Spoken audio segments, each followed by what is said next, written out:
민주당 제278차 최고위원회의를 속개하겠습니다. 제278차 최고위원회를 속개합니다. 먼저 박찬대 당대표 직무대행의 발언이 있겠습니다. 나 흘리면 해병대원 순직 일주기입니다. 국가의 존재 이유가 무엇인지, 젊은 해병의 억울한 죽음에 정치는 어떤 답을 내놓을 것인지를 묻는 엄중한 꾸짖음에 무거운 책임을 느낍니다. 지난 1년 동안 윤석열 대통령과 국민의힘은 진상규명을 위해 노력하기는커녕 진상 은폐를 위한 특검법 발목 잡기에만 매달렸습니다. 윤석열 대통령은 해병대원 특검법을 2번이나 거부했고, 국민의힘은 대통령 부부 방탄을 위해 국회 파행까지 서슴지 않았습니다. 국민의 안타까운 죽음을 덮는 데 혈안인 이런 비정한 대통령과 집권 여당이 과연 진짜 보수라고 할 수 있는지, 과연 존재할 이유가 있는지 묻지 않을 수 없습니다. 손바닥으로 하늘을 가릴 수 없고 국민을 이기는 권력도 없습니다. 날마다 사건의 몸통이 대통령 부부라는 정황과 증거가 쏟아지고 있습니다. 더구나 영부인 국정농단 게이트 가능성까지 제기되는 마당에 특검을 해야 할 명분과 필요성은 이미 차고도 넘칩니다. 국가는 왜 존재하는가를 묻는 국민에게 내 자식이 죽은 이유를 알려달라는 유가족들에게 정치는 행동으로 답할 책무가 있습니다. 민주당은 국민과 함께 그리고 유가족 곁에서 해병대원 특검법 통과를 위해 끝까지 싸우겠습니다. 국민의힘 당권주자 네 분께도 강력히 촉구합니다. 누가 대통령 편인지를 두고 벌이는 볼썽사나운 이전투구 그만하고 국민과 유족 편에서 특검법 처리에 협조하겠다는 약속부터 하십시오. 거듭 말씀드리지만 그것이 보수가 살고 정권이 사는 길입니다. 오늘은 오송지하도 참사 일주기입니다. 오송 참사는 결코 예상할 수 없거나 피할 수 없던 자연재해가 아니라고 무책임한 대처가 부른 인재이자 관제였습니다. 다시 한번 희생자들의 명복을 빌리며 유가족 여러분에게 깊은 위로의 말씀을 드립니다. 윤석열 정부 들어 수많은 참사가 있었습니다. 신림동 반지하 창극과 이태원 참사, 오송 참사는 무대책, 무능력, 무책임이 부른 참사라는 공통점이 있습니다. 사전 대책은 소홀했고 사후 대응은 무능했고 아무도 책임지는 사람이 없었습니다. 숱한 참사를 겪고도 정부의 재난 대책이 얼마나 달라졌는지 의문입니다. 당장 지난주 내린 폭우로 모두 8명의 인명피해가 발생했습니다. 신속한 수해 복구와 함께 2중, 3중의 재난 대응 시스템을 구축해야 합니다. 민주당은 이번에 큰 피해를 겪은 지역을 찾아 필요한 사항들을 면밀하게 점검하겠습니다. 정부도 피해가 심각한 지역에 대한 특별 재난지역 선포 절차를 최대한 서둘러 달라는 말씀을 거듭 드립니다. 일상화되고 있는 기상 이변에 대비해 안전 설계와 체계, 매뉴얼 전반을 원점에서 재정비하는 노력 또한 박차를 가해주길 당부드립니다. 트럼프 전 대통령이 유세 중 피격당하는 충격적인 일이 발생했습니다. 어떤 명분과 이유로도 이러한 테러 행위가 용납될 수 없습니다. 정치 테러는 민주주의에 대한 심각한 도전입니다. 민주당은 민주주의에 도전하는 모든 형태의 폭력을 강력하게 규탄합니다. 이재명 전 대표에 대한 정치 테러가 있은 지 얼마 되지 않았고 그때의 끔찍했던 충격이 아직도 생생합니다. 다시는 이런 일이 벌어지지 않도록 철저히 대응해야 합니다. 증오정치, 정치 테러로 이룰 수 있는 것은 없다는 점을 다시 한번 강조드립니다. 다음으로 정청래 최고위원의 발언이 있겠습니다. 모든 길이 로마로 통하듯 모든 길은 그분으로 통합니다. 모든 길은 로마로 통한다고 했으니까 작금에 벌어지는 수많은 국정농단, 국기문란의 그림자가 한 곳으로 지목되고 있습니다. 그 유명한 도이치모터스 주가 조작 의혹 사건부터 디올 명품백 수수 사건이야 널리 알려진 일이지만 요즘 새롭게 부각되고 있는 최혜병 수사 외압 사건에도 그분의 그림자가 짙게 드리워져 있는 것 같습니다. 국민의힘 전당대회 문자 익십 사건도 결국 그분이 사건의 한 폭탄으로 등장했습니다. 대한민국의 지축을 흔들 그분의 사건들은 마치 거대한 뚝이 무너질 것 같이 굉음을 내기 시작했습니다. 올해 안에 무슨 일이 벌어질 것만 같습니다.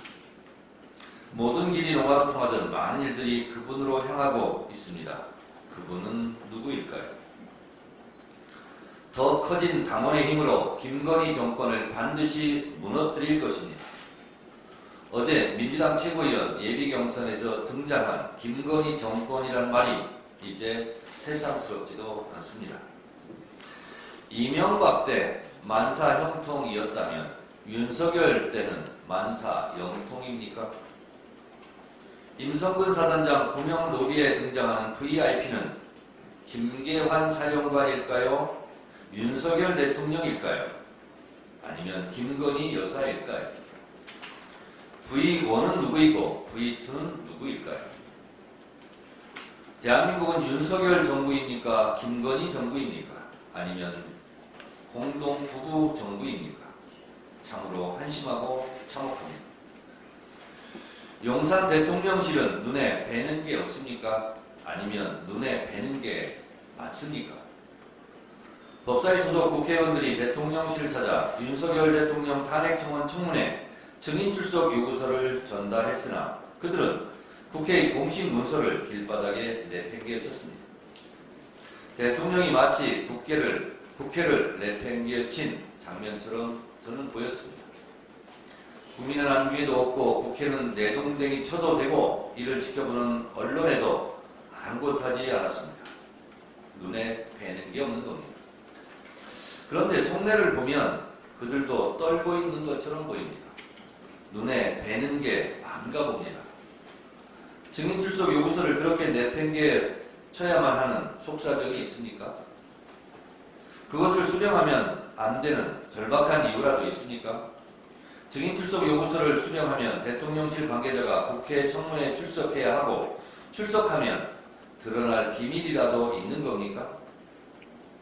송달 방해 행위도 범법 행위로 처벌을 면키 어려워 보입니다. 국회에서의 증언 감정 등에 관한 법률 제12조 불출석 등의 죄 1항 정당한 이유 없이 출석하지 아니한 증인, 고의로 출석 요구서의 수령을 회피한 증인, 보고 또는 서류 제출 요구를 거절한 자, 선서 또는 증언이나 감정을 거부한 증인이나 감정인은 3년 이하의 징역 또는 1천만 원 이상 3천만 원 이하의 벌금에 처한다. 이하 정당한 이유 없이 증인 참고인의 출석을 방해하거나 검증을 방해한 자에 대하여도 제1항의 형과 같다고 되어 있습니다. 증인 출석 요구서의 수령을 고의로 방해한 대통령실은 국회 증감법 제12조의 처벌 대상입니다. 대통령실이 자꾸 매를 봅니다.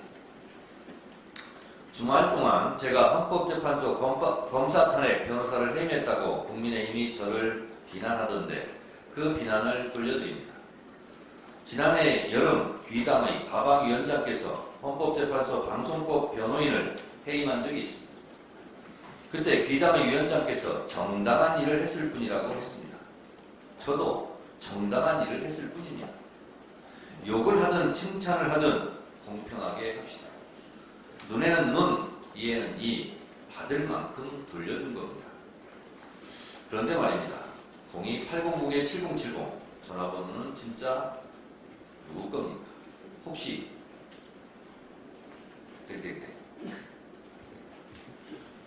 다음으로 고민정 최고위원의 발언이 있겠습니다.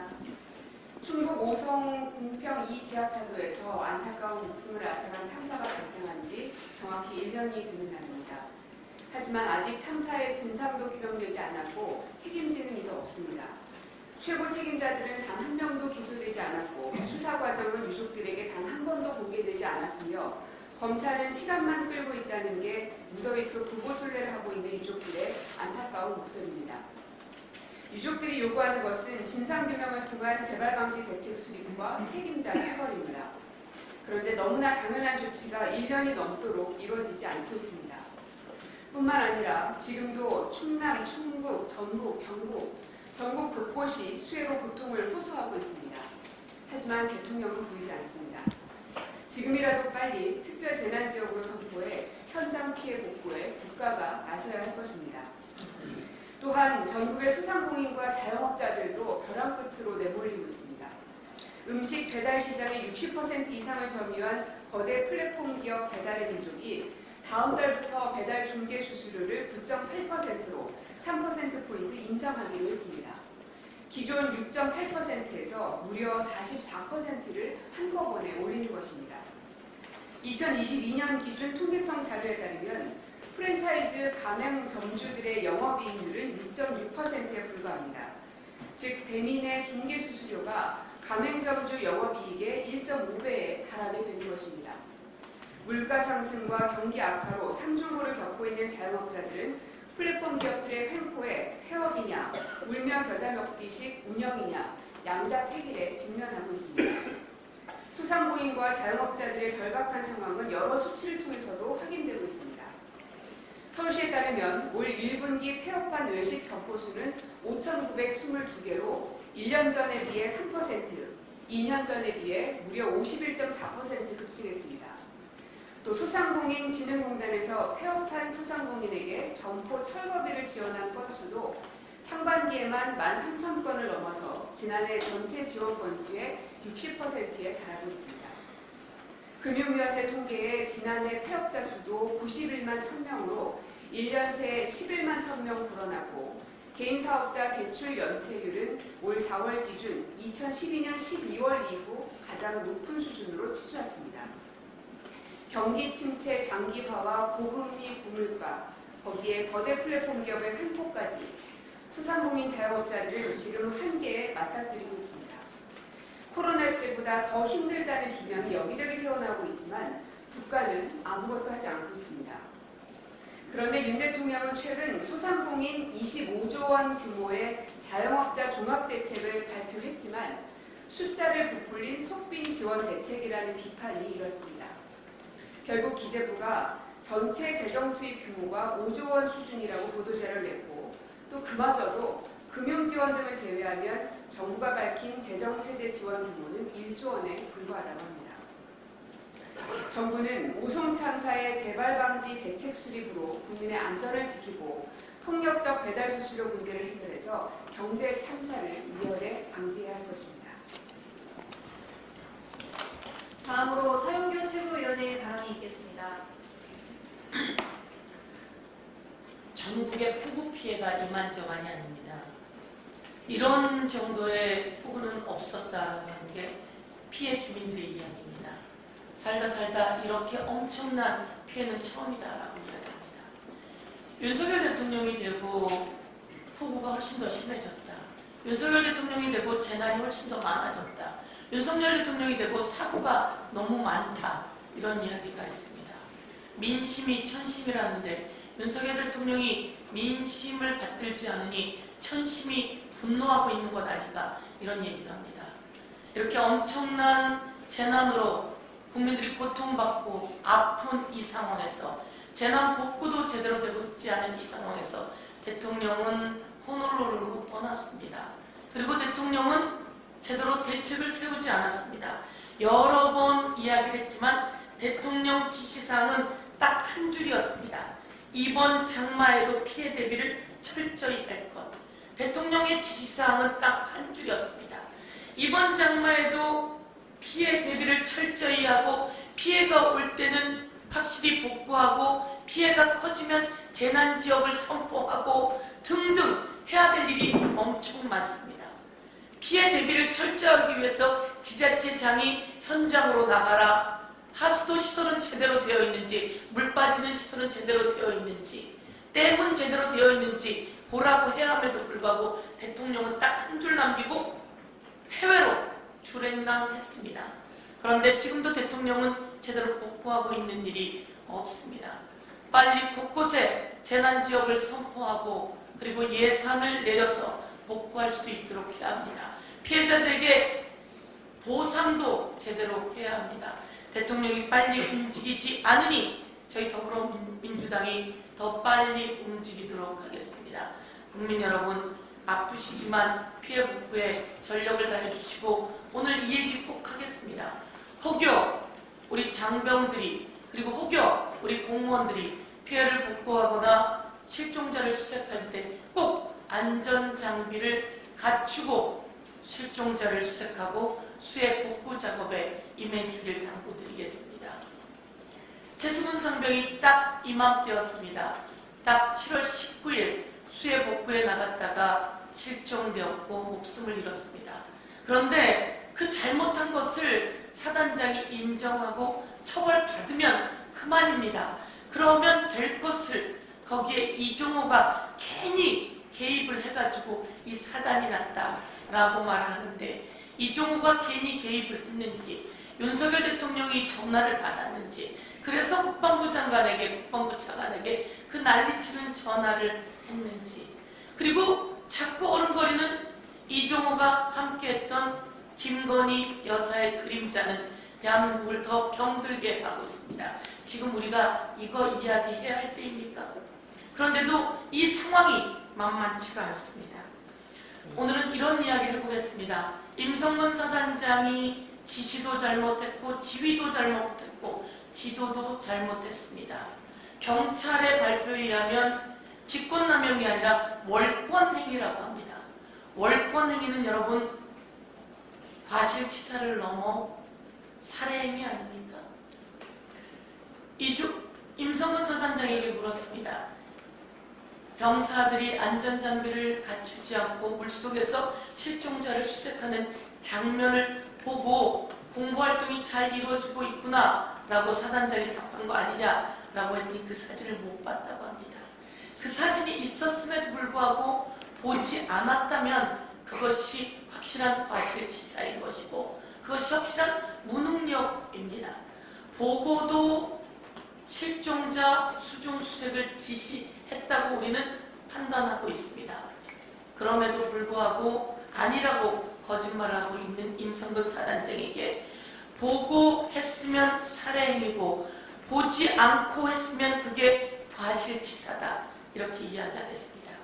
그런데 깜짝 놀랄 일이 있었습니다. 임성근 사단장이 누구에게 구명 로비를 했는지 아니면 이종호가 구명 로비를 했는지 대통령이 직접 나서서 구명 로비를 했는지 이 모든 것이 의혹과 의문입니다. 그런데 하나하나 밝혀지고 있는데 5개월 전에 공수처가 임성근 사단장의 휴대폰을 확보했다고 합니다. 그 휴대폰에 누구와 통화를 했는지 통화 내역이 나와야 합니다.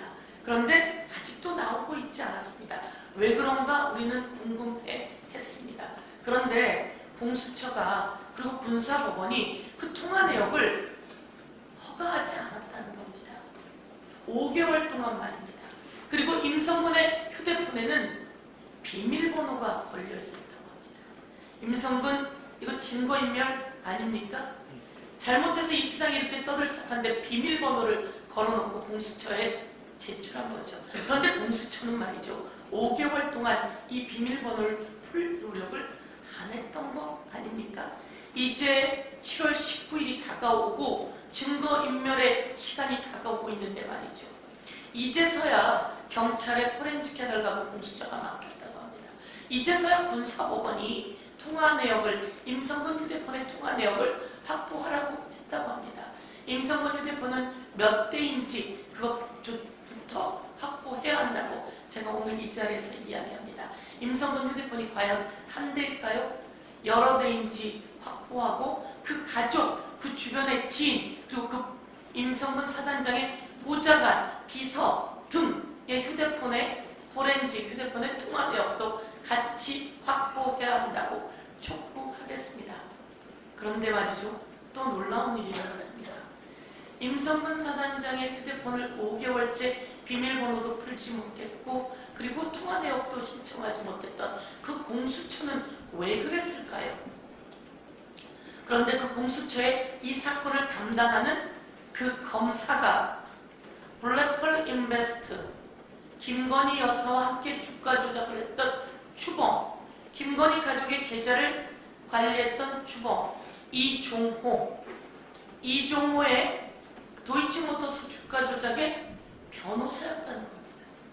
공수처 이 사안을 담당하고 있던 검사가 이종호의 변호사였다니 정말 천지가 요동칠 일이 아닙니까? 그리고 공수처 차장검사의 직무대행을 했던 송창진 공수처 수사 2부장도 블랙펄 인베스트 이종호의 변호사였다고 합니다. 그래서 이번에 이 두 사람이 이 사건에 회피를 한다는 둥 조치를 취한다는 둥 하는데 정말 사실인 모양입니다. 8월 초 아니 7월부터 임성근의 로비를 했던 이종호의 변호사들이 공수처의 이 사건을 담당했던 검사와 공수청 차장 직무대행이었으며 실무총괄을 했던 그 사람 검사들이 변호사였다니 참 천지가 요동칠 일입니다. 어떻게 이런 일이 가능할 수 있지요? 당장 특검으로 모든 걸 밝혀야 되고 아니 특검 가기 전에 대통령이 그리고 공수처는 이 일로 국민 앞에 무릎 꿇고 사과해야 하고 김건희 여사가 나서서 이 내용 밝혀야 된다 이렇게 이야기하겠습니다. 꼭 김건희, 윤석열 대통령, 김건희 여사 그리고 이종호 그리고 이 두 검사 그리고 임성근 국민 앞에 무릎 꿇고 책임질 일 책임지우겠습니다. 이상입니다. 다음으로 장경태 최고위원의 발언이 있겠습니다. 지난 금요일 국회 법사위 위원님들과 함께 출석 요구서를 대통령실에 직접 방문하여 송달하였습니다. 국회 공무집행에 대해 대통령실은 국회 공무원들을 문전박대했습니다.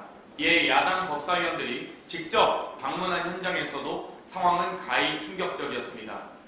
대통령실 관계자 용산경찰서는 바리게이트까지 설치하고 아무런 법적 근거도 없이 언론을 통제하고 심지어 대통령실 출입하는 기자마저 폭력을 사용해 진압했습니다. 그리고 전달한 국회 공문서를 대통령실 관계자는 땅바닥에 내팽겨쳤습니다. 군인이 검사로 대체됐을 뿐 윤석열 정권은 전두환 신군부 정권을 그대로 답습하고 있습니다. 국민과 함께 반드시 책임을 묻겠습니다. 장례찬 전 국힘 최고위원이 한동훈 댓글팀 증언을 하면서 파장은 일파만파 번지고 있습니다.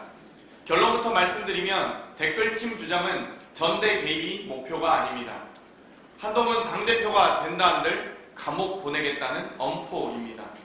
수사기관에 불려다니다 윤리위의 해고대로 당대표 직무 정지에 이어 결국 감옥에 보내겠다는 경고입니다.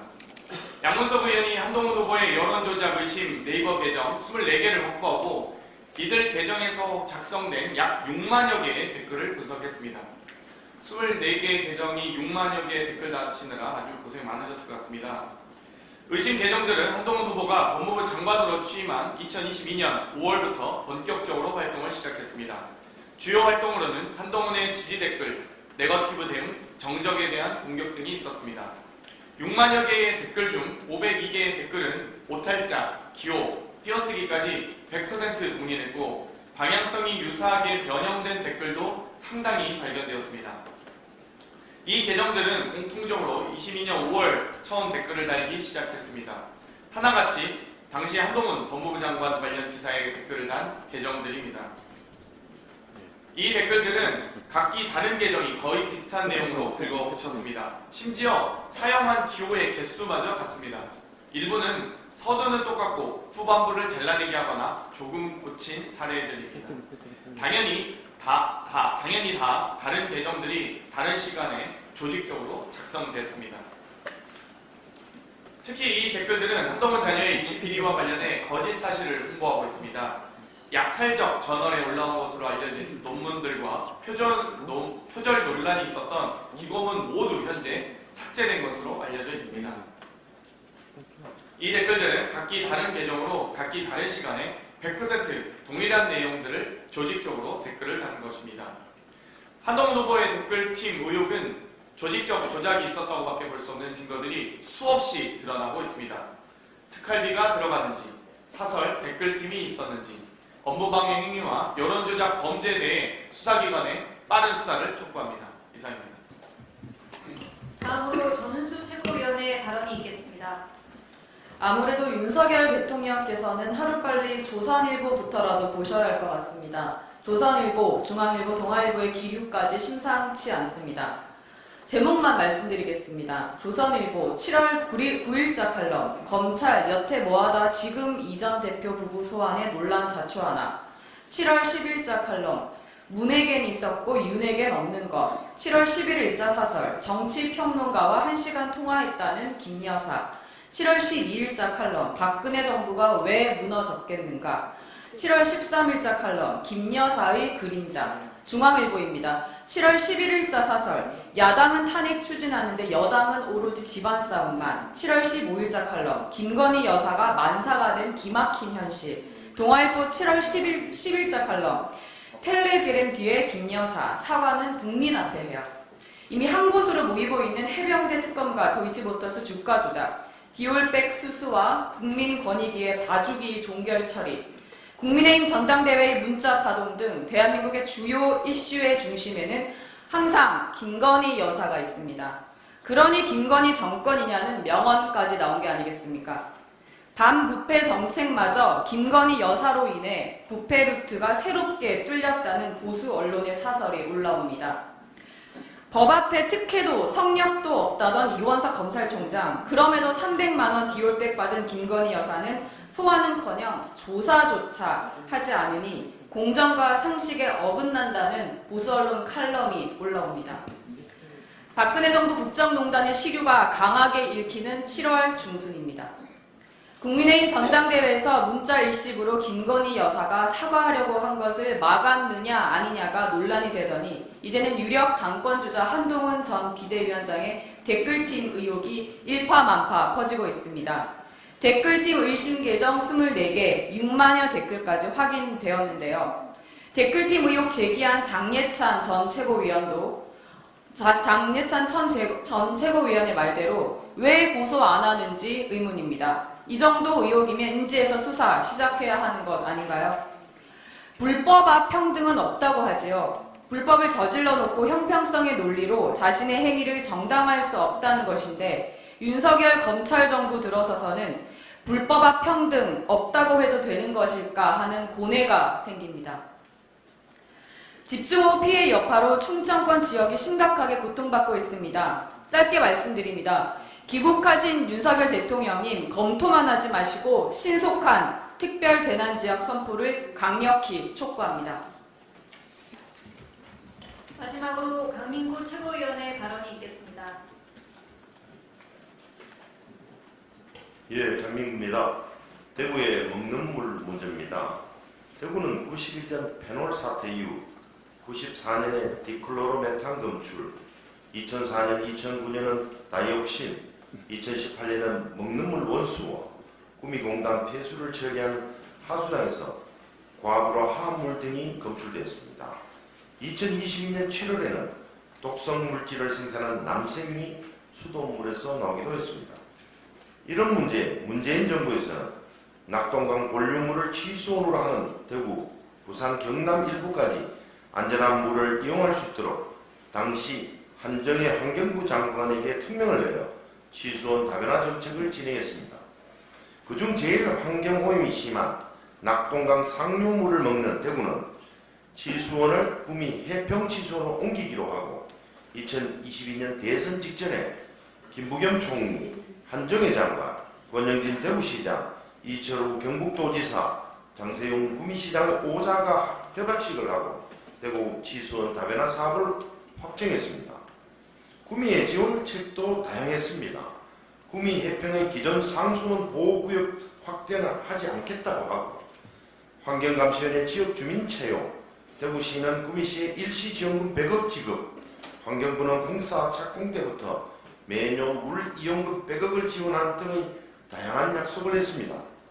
보태현 민주당은 대선 공약으로 구미의 KTX 정차역 신설도 진행했습니다.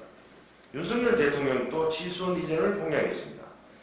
이로써 대구의 35년 먹는 물 고통은 해결되는 듯 했지만 2022년 7월 홍준표 시장이 취임하면서 이 모든 것이 물거품이 되었습니다. 홍 시장은 구미시장과 의견이 틀어지면서 갑자기 안동댐 물로 치수원을 이전한다고 선언했습니다. 맑은 물 하이웨이란 이름을 붙인 안동댐 물 이용 사용 계획이지만 안동 사람들도 이용하지 않고 있으며 퇴적층에 중금속 오염 의혹이 있습니다.